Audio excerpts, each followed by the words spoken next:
What's up everybody, how's it going? It's back, aka Dansgwait here, and welcome back to these last few episodes. Well, I say few, I'm not sure exactly how I'm going to edit this once again. The final thing that we're going to be looking at before wrapping up this series are the trophies that I missed along the way. Of course, it being a blind run and my first time playing the game, and I don't play these games with a guide or anything like that, I make my way through it, and then if I'm feeling it, and depending on what's available, I tend to go back and look for any trophies that I might have missed, and decide if I want to kind of go for it and pick up any missing trophies from the run. Now, I will preface this by saying that I will show basically how I got every other trophy and what I was missing, but it's not really intended as like a pure kind of trophy guide or anything like that. It's more just for curiosity for people that have been wondering what trophies I have missed, how I got them, and how things are going to be kind of concluded for the playlist. So, of course, the first thing I did once I completed was to look back at my trophy list, and I realized that there was a lot more missing than I would have hoped, because I wasn't exactly tracking it as I went along. And so there was at least 12 or 13 trophies that I'd missed during the run. For reference, Elden Ring has 42 trophies, and I played that game for 150 hours. This one, I did the entire story and 100% of the missions in just about 41 hours or so, which is pretty quick, I would say, and I still had 13 trophies to go. So this game has a lot of trophies, and unfortunately a lot of them are pretty much impossible to get on a blind run if you don't know what you're looking for and where to look for it. So this is obviously a big problem, but initially I thought to myself, you know what? Maybe if I can just sort of use the equipment and the stats that I have, I can completely blaze through the story of the game very, very quickly. And I knew that at least for the early chapters, the first 4 to 5 chapters, there was a lot of things that I could have gotten. So ultimately, I decided to attack this sort of trophy problem and see how much of it I could solve in, let's say, 2 or 3 hours without kind of going overkill and trying to complete the entire game from start to finish once again and go into any like super grindy stuff. So that was the general goal. That's what I wanted to do. And I realized quickly that a lot of the trophies were within the first 5 chapters. And I thought to myself, well, at least you have the New Game Plus. Not having chapter select is horrible, and it's one of the main reasons why getting a platinum trophy in this game really sucks, in my opinion. It's definitely doable, and if you play the game with a guide, it is fine. It's not like horribly difficult to get, but it's really not friendly to people like me who don't want to play with a guide and also don't have all the time in the world to run the game multiple times to get all of the trophies. So your own kind of philosophy on trophies and what makes a good set of trophies and bad set might differ, but just have a look at the stuff I've missed and you can make your mind up for yourself. So I decided to just start blazing through the game, and the first trophy that I realized that I'd missed was in the very first mission of the game when we were fighting in Wutai. So we had the thing where we had to clear out the troops, and I didn't realize, but there was still some more I had to clear out.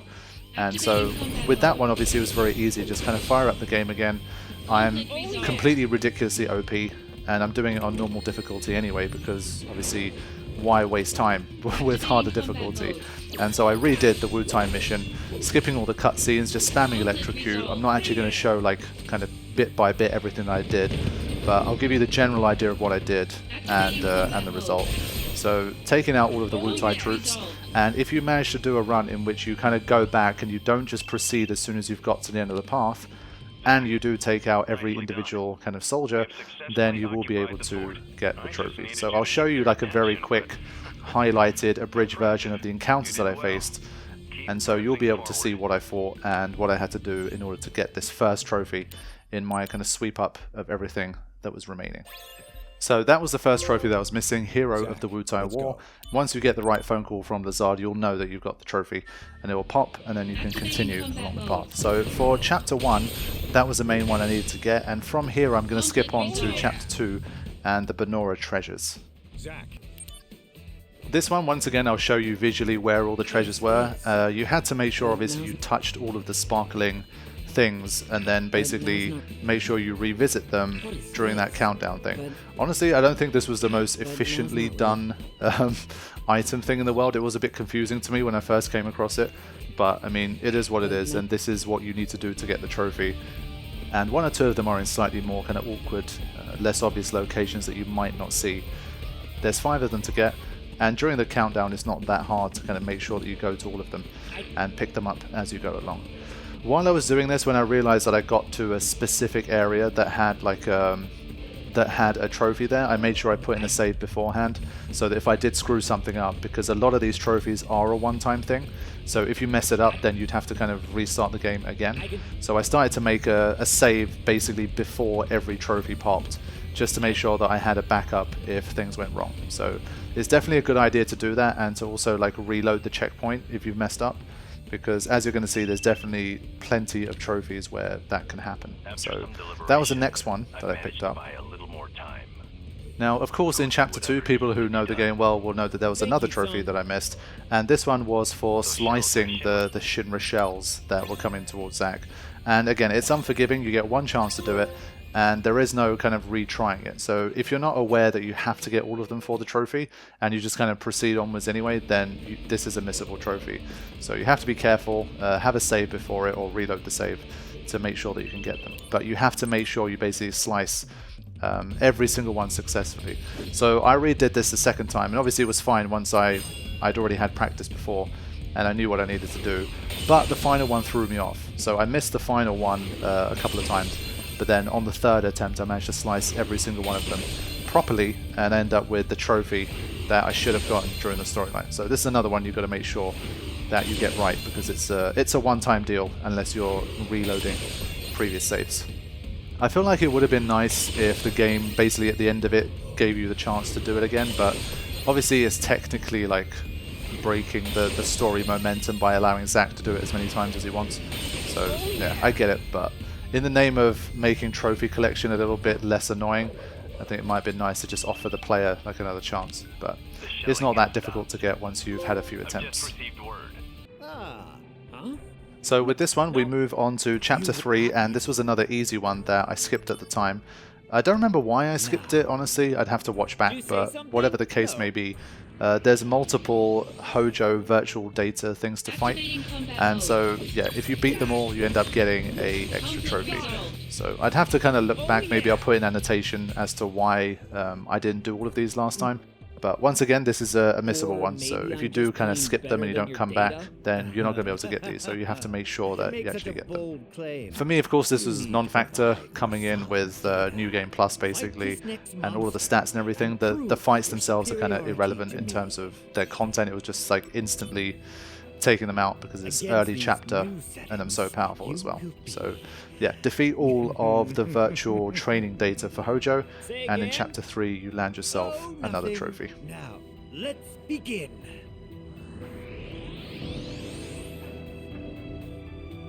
Activating combat mode.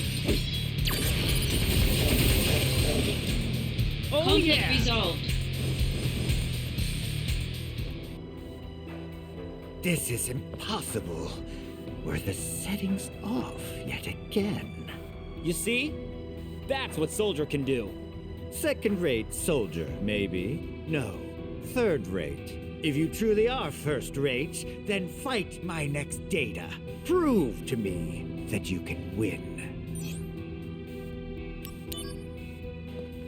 Not everyone can become an elite warrior like Sephiroth. Huh? What? Oh, nothing. Now, let's begin.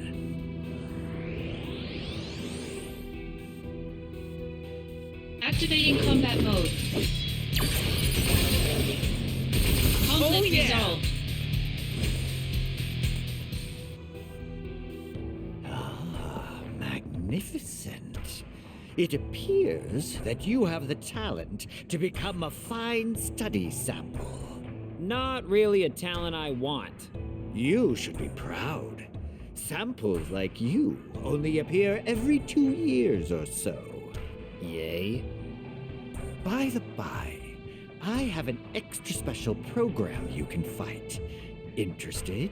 Extra special program? Some data I designed on a lark that displays power inconceivable in reality. Professor Hojo, you can't possibly mean to use that data on a human. Not that one. It's way too dangerous. It would be a worthy opponent for a first-rate operative. Such as yourself. Hey, I'm warning you. Don't do this. That program is way too dangerous. I agree. It may cost you your life. I'm not exaggerating.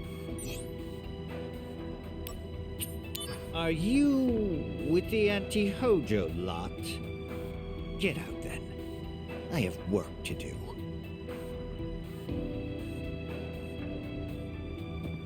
The ultimate virtual data. Are you interested? Hey, I'm more. I agree.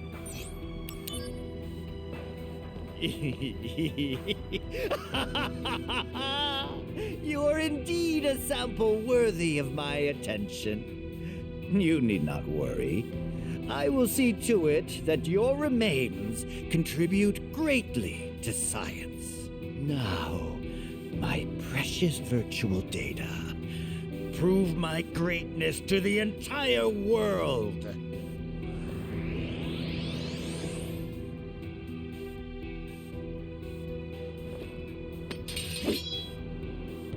Activating combat mode.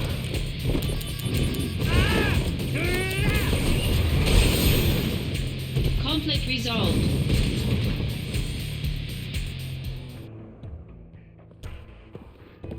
Astounding.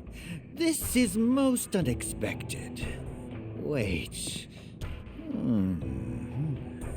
I formulated a new hypothesis. You were saying something about my remains? Yes, my knowledge, ability, and inspiration have forged a new path. You and I will share a special relationship. Did you hear me?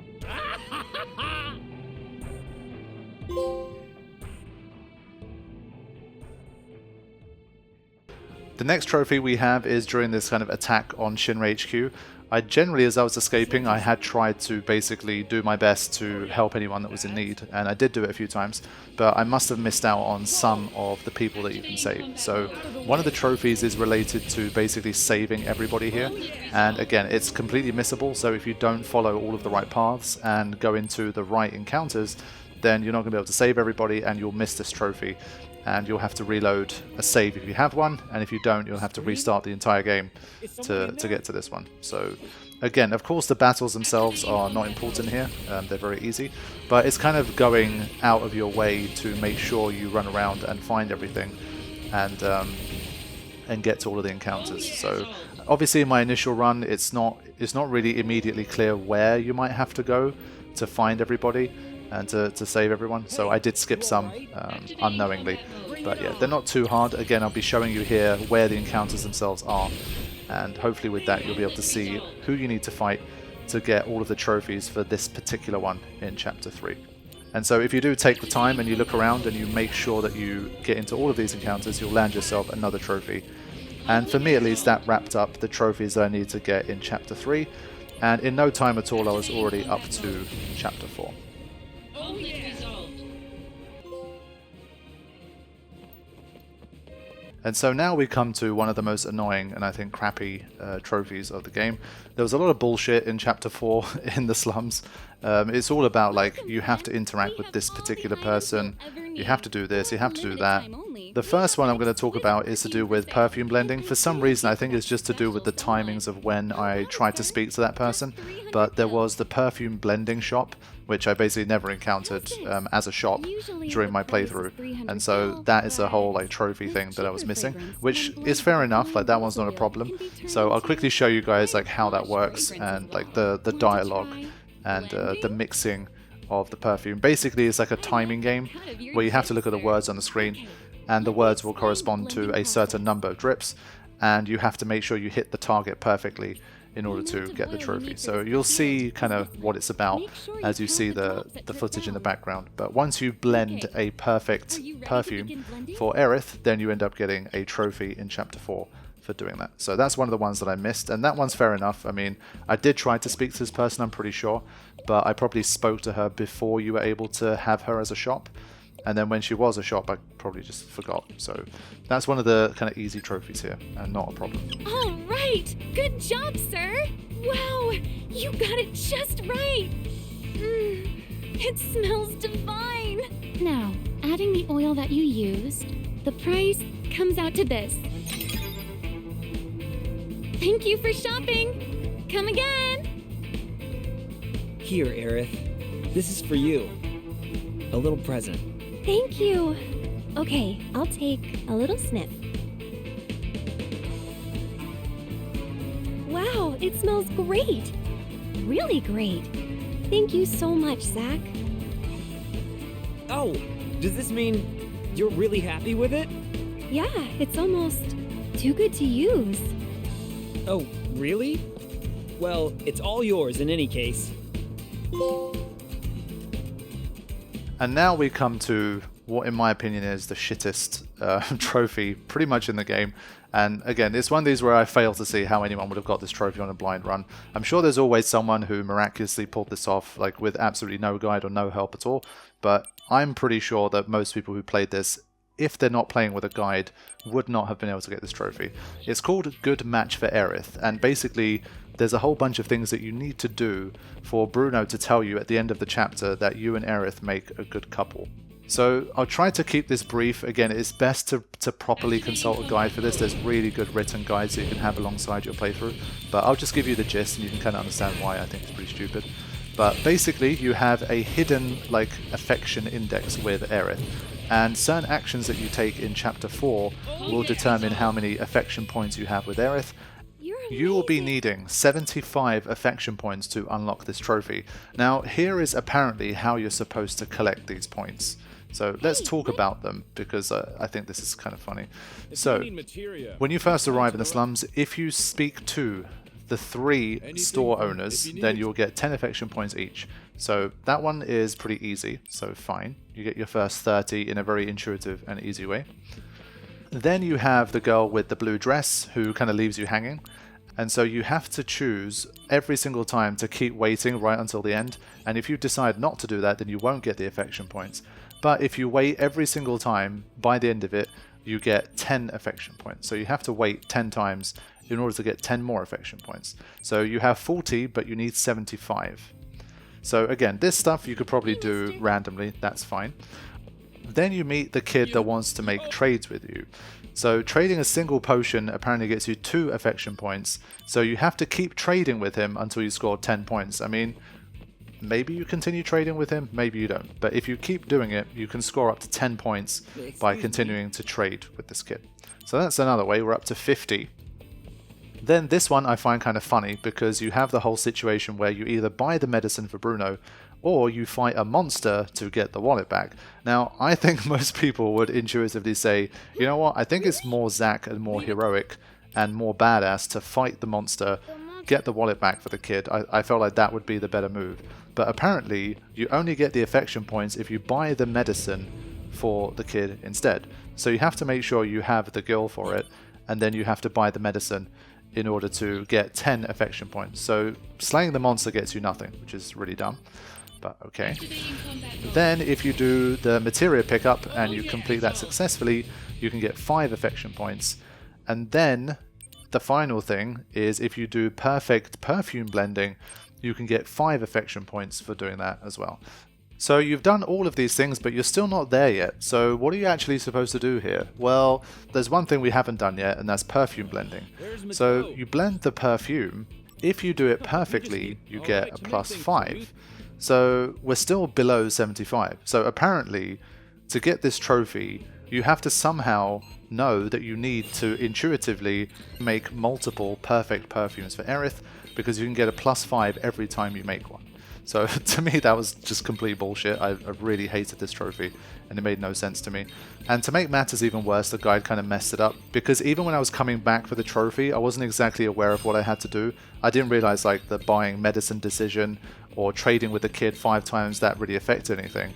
And so even on my second run through, I'd done all the perfume, I tried to do everything, and then I realized that I still wasn't anywhere near the points that I needed. But then thankfully I actually read a YouTube comment. So the guide on powerpicks.com, for example, it doesn't make it immediately obvious that you can just blend as many perfumes as you want to keep grinding for the points. It does say you then get +5 every time you make a perfect perfume, but it doesn't specifically tell you that even if you have 0 affection points, you can literally just keep blending perfect perfumes until you have 75. So as stupid as this trophy is, thankfully, this silly perfume blending option where you just keep giving her the same perfect perfume over and over again, that's apparently how you gain the affection points needed, and that's how you can get yourself up to 75. So yeah, it was a bit of a grind. There was a lot of back and forth with the guide, trying to understand what to do. But once I learned that blending the perfume was the key to kind of stacking these points quickly, that's what I had to kind of do over and over again until I had enough. And then when you get towards leaving the slums, Bruno will hopefully tell you that you make a good couple. You can move on with your life and get away from this really stupid trophy. Of course, once again, it is missable. If you go past the point where Bruno tells you what kind of a couple he thinks you are, and he doesn't say you make a good couple, then you've already messed up and the trophy's gone forever, unless you reload the save or start a new game. So yeah, another missable trophy that I thought was poorly constructed, but it is what it is, and that's another one that I got while I was trekking through the game a second time. Okay? See ya.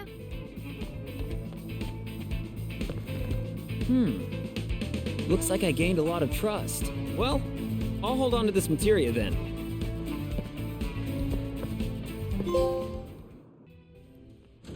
Next up, we return to Shinra HQ and spend more time with Hojo. Now, one thing I didn't do, which, again, I don't know why, but I must have just not seen the path or realized that it was possible, is that when you are in this room with Hojo where you're supposed to basically protect him, there is a section where you can kind of walk up to the chamber in the middle, and if you do that, then you can trigger off an extra little kind of scene / little quiz with Hojo. So I'll show you guys that, and that is how you get another trophy. Why don't you take another look? Seriously? Where is it? Professor, what? Hey. No need to worry.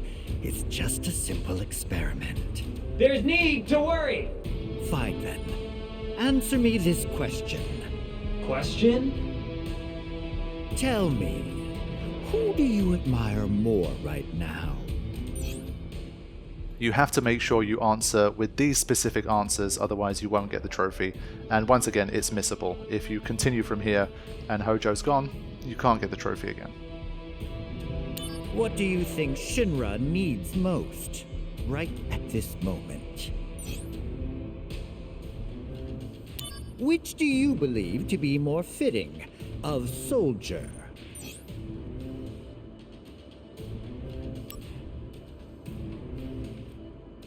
Ah, it seems you are a soldier member of significant worth. What's that? Just as requested, you will be physically enhanced.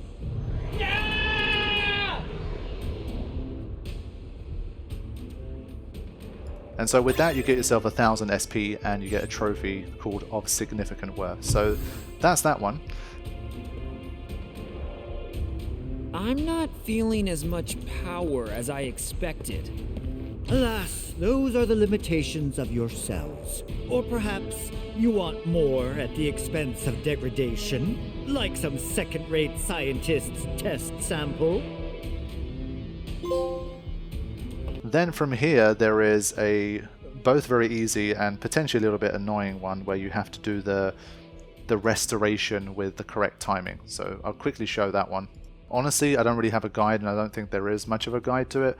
You just do it enough times, you'll get it intuitively anyway. So I kind of got bored of it. I tried it a few times, and I was like, whatever. I really didn't think that there'll be a trophy attached to this. I should have known, but again, it is what it is. And so within, I would say, like 30 seconds to 60 seconds of attempting this, I managed to get it. And with that, you get an easy little trophy as well.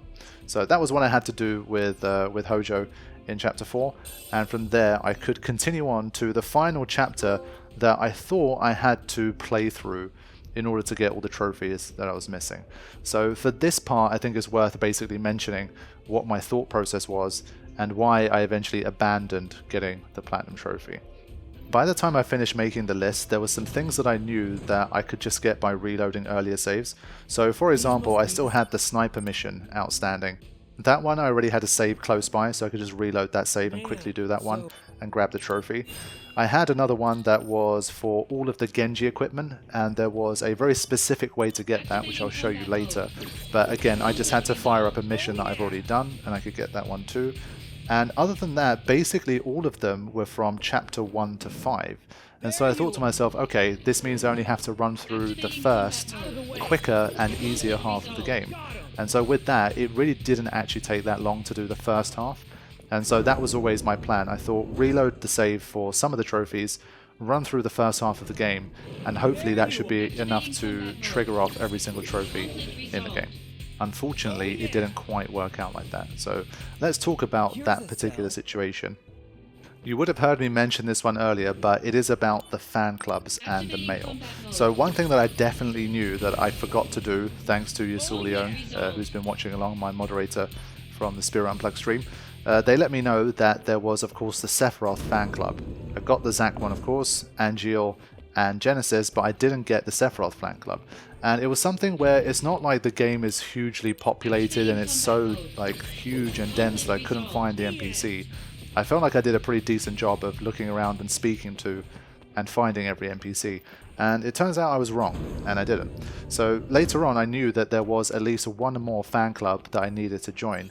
And I had a trophy outstanding which was about getting all of the mail in the game. So you have to receive mail from every single possible sender in the game, and if you do that you get a trophy. So it's another annoying one, and it's hugely missable. If you've got to the end of the game and you don't have mail from every single sender in the game, then you're kind of screwed, because you have to play through the entire game and new mail senders will appear throughout the playthrough, and if you're not using a guide and making sure that you've got all of them, then it's going to cause you to have to run through the entire game again to make sure you get them. So my only hope here was that because I'd gotten basically all of them in my blind run, if I could kind of start a new game plus and join the Sephiroth fan club, even though I wouldn't have them all at the same time in my inbox, the fact that I triggered all of them off at least once would be enough to get the trophy, and unfortunately that wasn't the case. So I will show you guys where the Sephiroth fan club is, because it's pretty cool. So I'll quickly show you guys where the member is. It's in an awkward place, and honestly I think I could have played for like another hour just roaming around like the Midgar area, and I probably wouldn't have found it. So it's in like a really hidden city place, but again, I mean, there's not too much I can do about it. I did miss it, but it was in a really awkward location, and because I knew the map didn't continue from there onwards, it was like, what's the point of running all the way to this part, because there's nothing there, I can't carry on. But they're basically hiding behind the slide in the park area, so that was frustrating, but it is what it is. And so here is the Sephiroth fan club. You're really lucky. I'm a member of the premier hardcore Sephiroth fan club, the Silver Elite. Sephiroth's premier fan club? Our fan club is the stuff of legend. Only a select few are chosen to be members. We only recruit twice a year. You should consider it a miracle that you got this chance. Huh. All right. Now let's begin the entrance exam. Hey, wait a minute. I never said that I wanted to join. Question 1. What is the name of Sephiroth's beloved sword? You're not listening. Hurry up and answer. You're running out of time. So if you can answer all of these questions correctly, you will be given access to the fan club, and of course with that comes new mail into your inbox from the fan club. Correct. Question 2. What is Sephiroth's ultimate attack?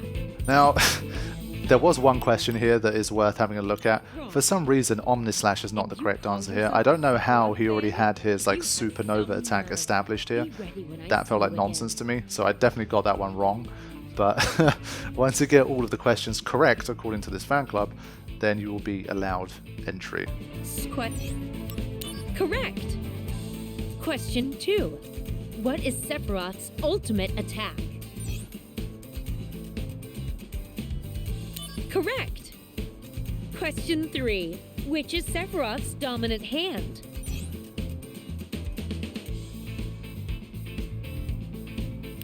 Correct. Well done. You are now a chosen member of the Silver Elite Fan Club. Oh, your first mail. And so you join the Silver Elite fan club and you get your first mail. Now, unfortunately, I didn't have any trophies popping here. There should have been 2 trophies and none of them popped. And I'll explain why, and this is why I don't have a platinum trophy by the end of this playthrough. As I feared, it has to be the case that you have to have all of the mail in your inbox at the same time. And when I was looking through this, there's still new mail senders even in Chapter 8, and at this point it had already been like a couple of hours since I started playing through the game again. And I was like, you know what, I'm really not going to go through basically the entire game one more time to be able to do this. So this was the mail that I was missing, and this was the fan club that I was missing, but unfortunately, because I didn't have it all within the same run through, it wouldn't give me the trophy. So that really sucked, and it cost me the platinum. But that was one trophy I missed, and the second one was to do with having all of the fan clubs at the same time. I didn't realize that you had to have joined all of them at the same time within the run, so I thought just finding Sephiroth's fan club would have been enough. But because I blazed through the game and I ignored joining the Angeal and Genesis fan club, I didn't have all three of them at the same time. And joining Angeal's fan club is of course also missable, and so I missed it even on my second attempt because I didn't think it was necessary, and so it turned into a bit of a shambles. So this whole fan club and mail business, this is basically what threw me off and stopped me from being able to get the platinum. But at this point I was kind of a bit tired of the game, I'll be honest, because of the missions and how grindy Minerva in hard mode was. I just wasn't feeling the design philosophy of this game with this kind of thing. So I just thought, you know what, screw this, I'm not interested. I'm just going to continue on. I found where Sephiroth's fan club was, and I'll show you guys, and I would have shown you guys the location for it too. I felt like that was sufficient. I didn't need to literally have a platinum trophy, it's not the end of the world. But I did want to continue on and find the final few that I was still missing. So unfortunately, yes, in this playthrough you will not see the trophy popping for getting mail from all recipients, and also the one about joining every fan club in the game. Even though I have shown you me joining them, I don't have them all joined within the same save. So that is something that will remain missing. And so at this point I definitely gave up running through the game again, because I missed the fan club trophy, so I'd have to restart a third time to make sure I got that and got all of the mail senders within the same save. So I was like, yeah, completely not happening here. So those are the ones I missed out on. So let's have a look at these final few trophies and wrap this up. Alrighty, for the next trophy I fired up my endgame save and I started to make some very specific preparations, because once again it is a very specific trophy that is very easily missed, and one that you may not end up getting unless you have a guide. So it depends on how you play. Because I did do a lot of hugging the walls to save time on these missions, that did cost me potentially getting this trophy on the blind run. Thankfully, it is one that I can pick up, and it's not the most difficult thing in the world. It's definitely tedious, but it's definitely far from terrible. So let's take a look at this one and see how to do it. So the Genji item that I was missing was the Genji shield, and in order to do this one you have to go into mission 766 called the Determined Recruiter. And once you go into the mission you have to run around until you get a magic pot encounter. That's the enemy we need to face in order to get this special item. So as is the case with the magic pots in this game, you have to use some specific abilities to be able to do it. And these are Gill Toss, Costly Punch, doing max damage, so 99,999 damage, and using Octo Slash. So you can already see why this is going to be a potentially annoying trophy depending on your luck. So getting the abilities wasn't too difficult, and at this point I was pretty OP anyway, and so doing the 99,999 also wasn't too bad. So I'll talk you guys through it and show you how I ended up doing it as well. Okay, so my setup for this one wasn't ideal, but you should get the gist from what I'm doing here. So I do have some Sephiroth Octo Slash materia equipped, and you can see like the little golden bit next to his avatar. You can apply multiples of these to get it working even better. And so obviously the goal here, the thing that makes it difficult, is triggering off the Octo Slash.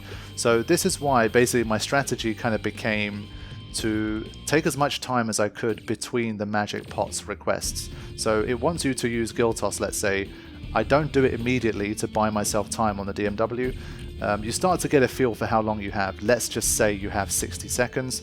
You kind of kill time for 50 of it, and then you use the ability that they want. So Gill Toss was a materia that I had already, and then once again I'm just waiting here while maximizing my chances of getting the Octo Slash. It can be improved, you can have multiple Octo Slashes to make things better potentially, but this was good enough. I think it took 6 or 7 attempts to get it, but it did work in the end. Now this one actually didn't work a few times. I frustratingly got like 99,400 damage or something like that. Like I got to within 1% of the max damage, And for this one I later learned that if you just switch to the Buster Sword stance and then you do the punch, then you do the absolute kind of full amount of damage here. And well, with the critical as well, it's absolutely fine. So the Buster Sword stance helped me to kind of make sure I got that one, because it does give you a damage boost for those kind of abilities if you do it then. So yeah, it was just a matter of kind of waiting and hoping to get lucky from here on. So draining my time by delaying using the moves as much as I could, and then just waiting for the DMW to give me the Octo Slash that I needed. Now, advice, kind of looking back on this, would be to come in with like Sky High DMW, so trigger off like a Lucky Stars with Cisne, and then come in with the Sephiroth boost as well. So Sky High plus Sephiroth boost like Octo Slash Materia, then you're going to have even more chance of getting this to work.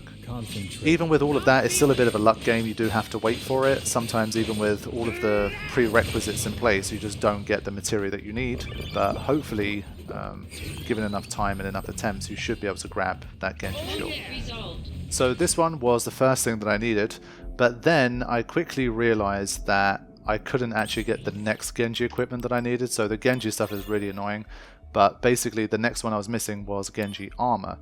Now this one you have to get 100% DMW completion, and just having all of like the individual parts is not enough. You have to basically have every single possible panel, and then you have to have seen every single flashback / cutscene / memory or whatever it is from all of the DMW. Now this one is absolutely far and away the single stupidest and shittest trophy that I think I might have ever seen. So I had a look at the DMW panel, and the Cactuar one was obvious because I forgot that one and I picked it up right at the end. Like, that's fine. We just have to kind of just wait for the Cactuar to appear in the DMW, and then once you get to use it, it should be fine. So this was a save where I hadn't activated it. You guys have seen the Cactuar limit break, but this was a save before I beat Minerva, and so I didn't have the limit break here, but that wasn't the bigger problem here. Looking across it, I thought to myself, I've played for so long, and I've seen like hundreds and hundreds and hundreds of flashbacks, and I thought surely I've got them all at this point. Turns out I hadn't. So the two that you're seeing at 90% is Sung and Cloud, and I'm pretty sure, again, for most players, unless you've been extremely lucky, if you've got to, say, the end of the story, or you've got to like the end of the missions, there's probably a chance that you're missing someone. And this is the kind of thing where once I googled this, I saw like endless forum posts about people getting annoyed and frustrated about this. So these two trophies are linked to each other. First of all, I had to take a look at this DMW situation, get everything to 100% so that I could then get the final piece of Genji armor that I was looking for to be able to complete the set. It turned into the silliest trophy I think I've ever gotten. So let me explain what I had to do here to get the trophy. Obviously the idea is to try to get the DMW to give you a limit break as many times as possible. That much is obvious. Then of course you have to try to equip extra materia that will get you the types of limit break that you need. So obviously the ones I was missing here were Sung and Cloud, so I had to try and equip things like Airstrike and also Meteor Shot in order to increase my chances of seeing those guys on the DMW. Now, what are you actually supposed to do? You've seen that there are times when you basically don't have a limit break for quite some time, and then when you do, when you have such a huge panel of characters and creatures that can appear in the limit break, what are the odds that you get the memory that you need, that you've never seen before? When you really start to look into it, the odds of seeing that one Cloud memory that you're missing among everything that's possible is actually really small. And so it was looking like it was going to be a really horrible kind of grind to try to find those final missing memories. So I thought to myself, what can I do here to try to make the process easier? And there were a few things that I thought, well, it's really silly that I have to do this, but it should make my life much easier. I'm going to skip, obviously, almost all of this because I didn't record most of it anyway, but the goal was to basically set myself up in a battle where I could stay alive for as long as I wanted. And eventually the way I did this was to give myself auto regen, so that my regen always out-healed the damage that the enemy was doing. And then literally you set up the materia and the DMW how you want it, and then you just go away and leave the console running while it cycles through the DMW endlessly for hours and hours and hours until you see what you need to see. So that was the basic setup that I did. Obviously, if you have a Cisne limit break, the benefit of that is that it can make the gauge go sky high. And so if that happens, then that's going to increase your chances of getting further limit breaks. So ultimately what I settled on was having Cisne as like an increased likelihood of DMW limit break, and then I just gave myself the ones that I needed. And so once I got the sky high DMW, I literally just left my console, I switched my controller off, and I let the console run in the background for as long as I could. So the first time I did it, I went to sleep, I woke up 8 hours later, and I looked at my console to see what had happened and if I had triggered off what I needed for the trophy. And to my amazement, no, I hadn't. So I left the game running for 8 hours straight, and I gave Cloud and Sung a greater chance of their DMWs appearing, and still I hadn't got the full 100% completed DMW for everybody, even after 8 hours of leaving it running. So this is what I mean, like this to me is like, I don't know how they could have done it differently, but I think unlocking all of the panels should have been the trophy, and not forcing the players to have to get all of the memories in order to get the trophy, because when you read a guide and they're like, oh yeah, the away from keyboard method for about 8 hours should be fine to get it, and I'm like, what? Like that shouldn't be how you get trophy. It's just stupid. And well, and theoretically it's to do with luck. I don't think the game has a mechanism to say, hey, you haven't seen this one memory out of potentially like tens, hundreds of them. We need to make sure we give this player that memory so they can complete it. I'm pretty sure theoretically you could leave your PS5 on for 100 hours, and if you're really, really, really unlucky, you may never get it. So it's just a trophy that you may never get. And to me that just seems absolutely ridiculous. Now, if the game does have some kind of weird hidden mechanism where, I don't know, depending on how much the other stuff has popped up, it increases your chances, or it guarantees that you see it after X amount of time, then fine. I kind of take back what I said to some degree. But if I'm going to sleep and I'm waking up the next day, checking on my console, and I'm still missing one out of the 2 memories that I needed, then that's bullshit. And it goes back to what I've been saying all along about this game being one of the most like disrespectful games to your time that I think I've ever seen. The game literally expects you to potentially sit in front of it for an extra 8 to 10 hours just to see an extra memory. Just watch the screen. Just don't do anything. Or like, you know, if you want to slow that time down, if you're willing to do it, then you have to sit in front of the screen, and every time Cisne gets rolled in the DMW, make sure you're there to activate the limit break to make it go sky high again. Because if you go to sleep, you activate Cisne the first time, then the other guys start to appear, but if Cisne is not, if the limit break's not being used, then over time it's gonna keep falling back down. So you can't maintain the sky high DMW while you're asleep. So the game, once again, it's just trying to get you to waste your time and wait for something that's purely luck related, and I absolutely hated that. Like, it really doesn't sit well with me. Maybe it's because I'm getting old now and my time is more valuable than it's ever been. I don't know. Maybe if I was 16, I just wouldn't have cared. I would have sat in front of that screen for 50 hours if necessary and waited for it. But I mean, it just really pissed me off. I just really did not like it at all. But since I could do it literally in my sleep, I thought, you know what, screw it. You're trying to waste my time, but I'm not going to let you do that. I'm just going to sleep on this and trigger off the trophy without actually wasting any of my time. And so eventually that's what I did. Even though the first 8-hour shift wasn't enough, I set things back up for a second time, and then thankfully, I'd say maybe after about a total of 10 hours maybe, I managed to get the final memory that I needed. Honestly, at this point, I don't even know what memory it is, and I didn't record most of it because I'm not going to sit on an extra 10 hours of 4K recording of just the DMW rolling for 10 hours. I'm not wasting hard drive space on that. And so I thought, you know what, screw this. I don't even know what those memories are. I don't know what the extra DMW is. And so I just focused on the trophy, and once I grabbed the trophy for getting 100% of the DMW completed, I got the final Genji armor as well. And so with that, I had all 4 pieces of the Genji set, and so I got 2 trophies after this ridiculous grind. With this, I was almost at the end of my trophy hunt. There were 2 more remaining that I wanted to get. The first one was the sniper one that I missed out on. This one, again, it will be like kind of highlights, just showing me taking out the machines. It was actually quite difficult. It was harder than I thought, and you do have to kind of be patient and make sure you're doing it right. And so I think it took me an extra couple of attempts here, but having a save before it was definitely crucial for kind of just reloading it and giving it another go, because it's another one of those missable trophies where if even one of those guys gets away, you failed and you have to do it again. But thankfully, I would say after maybe 15 minutes or so, I would say 15-20 minutes of attempting this and trying to get it right, I was able to kill every single one, and I got myself the trophy for the sniping that I'd missed out on during the main playthrough. And with this, there was one final silly trophy left that I wanted to get, and I will share that one with you as well.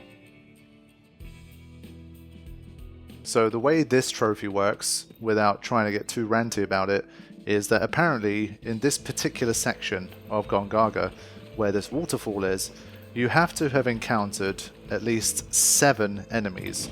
Otherwise, the minigame required to get the trophy does not trigger. So this part of the game is very close to the end, it's fast and furious. The encounter rate is not that high, as you're seeing. You can run around and not encounter anything for like 10-15 seconds. And there is like a pressing issue where you need to return to the abandoned Mako reactor to save Cloud, because he looks like he's in very real danger. So when you put all of that stuff together, in a normal run, most people are just going to bypass this, and they're going to have absolutely no clue that they have to stick around for long enough and basically run around enough to get 7 encounters here to get the trophy. So it's another one where most people will completely just obliviously and completely fairly just go by. And it's not about kind of being careful or being alert or anything like that. It's just something that you wouldn't really do. I don't understand why this doesn't just naturally trigger anyway. It's like, why not just give the player the option? But for some reason, you have to complete 7 battles at least to see it. So you're going to see me kind of running around, triggering off these battles on purpose so that I have enough of them. Once you do that, you gain access to this minigame. Even if by some fortune you happen to like encounter this naturally and it's your first time through on a blind run, you could potentially be more worried about Cloud and just get on with it. But of course you have to choose this option to trigger the minigame. So this is how it works. You collect the treasures that come flowing down from the waterfall, but there's also monsters as well. And so of course just collecting treasures isn't enough. You have to do it perfectly, otherwise you don't get the trophy. So it's another one of these where you should have a save nearby here. And if you don't, if you happen to have a save from an hour ago or 2 hours ago, you fail the game once and that's it. You've missed out and you have to redo everything again in order to get the trophy. So it's another one that really sucks. But thankfully I had a save close by, and I didn't get it correct the first time around because I didn't really know what to expect. But it's not that difficult, and with a couple of attempts, and once you realize that you can actually go out of the stream in order to kind of make life easier for yourself, then it becomes very easy. So the mini-game itself is absolutely fine, but the criteria for triggering it is definitely not intuitive, and it's silly in my book. One of many silly trophies in this game. The thing it reminded me most of was definitely Final Fantasy X-2. Final Fantasy X-2 has possibly, I wouldn't even say possibly, I think anyone who's put any effort into getting trophies or completing Final Fantasy games will probably agree that Final Fantasy X-2 is the worst game in the series for getting the Platinum Trophy. And again, without a guide, it is completely and utterly impossible to get a Platinum Trophy in X-2. Crisis Core is definitely not as bad as that, but there's definitely multiple trophies here that I think, without a guide, is pretty close to impossible for anyone to get. You'd have to be really lucky or playing in a very specific way that I don't think most people play to be able to trigger them off. But all of that being said, after about 3 hours or so, I think maybe 3.5 hours of actual like attentive gaming, I was able to get all of the trophies that I needed to, except for the male/fan club one that I mentioned previously. So if we don't count the time spent basically leaving the PS5 running overnight to do the DMW, it took me maybe, I would say, like 3 to 3.5 hours or so to get all of the missing ones. So in that sense, it's not terrible, but just like what is required to do some of them, like the repeated perfume blending, this waterfall where like you have to encounter 7 different enemies to be able to see it. Obviously the 100% DMW is just ridiculous. The one with the Genji shield can take some time if you're unlucky with the DMW. So there's definitely like a bunch of missables, and obviously getting mail from every single potential participant in the same save file is also just really annoying and unlikely to be one that you trigger in your first blind run. But there it is. I did basically manage to get them all, and so I was fairly happy with that in the end. And hopefully, even though this wasn't really like a guide per se on how to get the trophies, it might help some of you in your own run if you are curious about getting all the trophies for Final Fantasy Crisis Core. But I would very strongly recommend a proper guide from somewhere like powerpicks.com that you can follow along to a T. If that's the kind of player you are and you really want all of those trophies, I would definitely just fire up a new save. New Game Plus is ideal, of course, and then from there just literally follow it step by step during every chapter to make sure you don't miss out on many of the missable ones. And even after you do all of that, you're probably going to have to leave your console on for a bunch of hours just so that you can get the DMW trophy. But that's just how it goes. And with that, I am going to wrap up this playlist. It was a bit of a lopsided one where I had a lot of moments where I was really enjoying the game and the quality of the remaster / remake early on. But once I completed the story and we got involved with the hugely repetitive missions, then we had the, in my opinion, unnecessarily grindy and over-the-top HP super boss that I had to kind of slog through for literally 100 minutes to beat. Then we had these outstanding trophies with no chapter select and a whole bunch of them just being really unintuitive and annoying, and then leaving the console on for 10 hours to get the DMW trophy. All of that stuff definitely wasn't in the same league as the enjoyment that I got from the main game. But most of it was stuff that I was motivated to do, like the missions. I had to get to Minerva, and I definitely had to fight that super boss, so I definitely don't regret any of it. And the trophies themselves didn't actually take that long, so it wasn't the end of the world. But overall, I would say compared to like the core story experience in the first run that I had, everything outside of that stuff definitely wasn't something I enjoyed all that much compared to the other stuff. So I will talk more deeply about all of this, but thank you all for bearing with me, especially through the more grindy and repetitive stuff. I can only imagine it was more difficult to watch as well. And well, with me enjoying it less as well compared to the main game, I wasn't going to pretend that I was having the time of my life while I was doing those missions over and over again. But it is my job to share with you guys how the experience was, and if kind of going through 10 hours of repetitive missions is part of the game, then it is what it is. It's not me making the missions repetitive and boring. That's just how they were made. So sorry I couldn't bring you guys a more entertaining like post-game and that kind of stuff, but hopefully you guys still enjoyed it anyway, or it provided good kind of background fodder for you guys as you were studying or working or even sleeping or whatever you were doing. So yeah, I'm going to conclude things here. Thank you all for watching. I will have, of course, my review episode, but I think you guys can generally understand where I'm at with this game. But I will be going into more depth and kind of rounding things off and providing like a final review in the next episode. So thank you all for watching. I will see you soon. Take care.